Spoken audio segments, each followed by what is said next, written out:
This is the all-new 2026 Nissan Sentra, and right off the bat, I gotta say, I think it's quite the sharp-looking redesign, and I don't know about you, but every single time an automaker announces or releases an updated or refreshed version of one of its sedans, I breathe a little sigh of relief, given the ongoing sales dominance of the crossover SUV. But despite people's love for the large and lifted, people still buy these compact four-door sedans. And in 2025 alone, so far, Nissan has sold over 120,000 units of the outgoing version of the Nissan Sentra. And so given this pretty sharp-looking redesign, I think the sales success is going to continue, but I also think there might be some serious competition from elsewhere in Nissan's lineup. I think the call might be coming from inside the house this time, but we're going to talk about it. Let's get into it.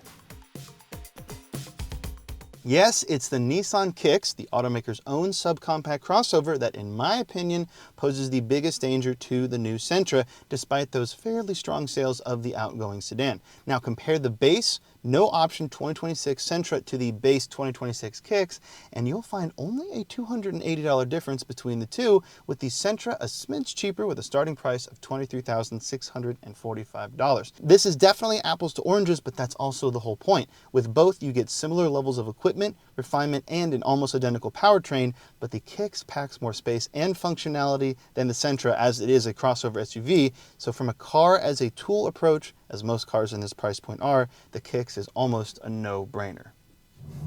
So maybe the new Sentra makes its case in how it drives. When you've only driven trucks and SUVs and you get into a subcompact or compact sedan, you are probably going to be surprised at just how much more fun and characterful and nice to drive sedans are these days. Now, unless you're getting in something like a Civic Type R or like a GR Corolla, it's not necessarily going to be fast, but it's just going to be nicer to drive, and it's going to be kind of more refined. This is definitely more of a kind of softer, muted, cushy entry in the segment. Everything feels great. The steering is nice. It's electric power steering, but it's got very little play in it, and it's not too fast, not too slow. It's good feel. It's comfortable. On the highway, we were doing highway speed, 75, 80 miles an hour. Full conversation in here, didn't have to raise our voices, and you can't say that about every little buzzy four-cylinder vehicle that you buy. Now, speaking of engines, this does have a shared platform and powertrain with the outgoing Sentra. It means it's got the same 149 horsepower and 147 pounds-feet of torque through a continuously variable transmission. So yeah, it's not the fastest and it's not the most exciting, but it absolutely gets the job done. Nissan has done a great job in isolating that buzzy four-cylinder from the cabin and really the whole driving experience, which goes a long way in elevating this away from its relatively cheap price tag. And beyond driving, it is just generally a nice place to spend some time in. Now, no matter which trim you pick, and in this case we are in the kind of more sporty and aggressive looking SR trim, all Sentras are going to have the same 12.3-inch infotainment display here in the center, which is best in segment. I like the new two-spoke steering wheel. It's kind of shared with the Leaf, a little slightly flat bottom here. I like the dual digital display here on the dash. Nissan's claim to zero gravity seats, they're pretty comfortable. And if you've been avoiding sedans for the idea that maybe you and your passengers might not be comfortable at headroom compared to a crossover, I think there's plenty of space in here. I'm 5'11", and I've got plenty of legroom, shoulder room, all that, which is no surprise given this has the best legroom in the segment.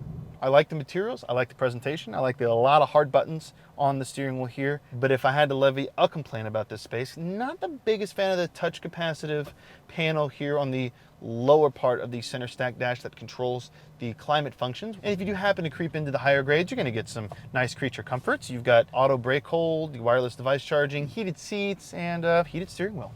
This is going to be used for commuting, and for commuting purposes, this is a nice car. If you can, load it out. I know it's kind of obvious, but no, it's a nice place to spend some time. I stand by the idea that with prices sometimes being so close between some sedans and some crossovers, it's almost kind of a dumb decision to not get the crossover based on all that extra utility and space.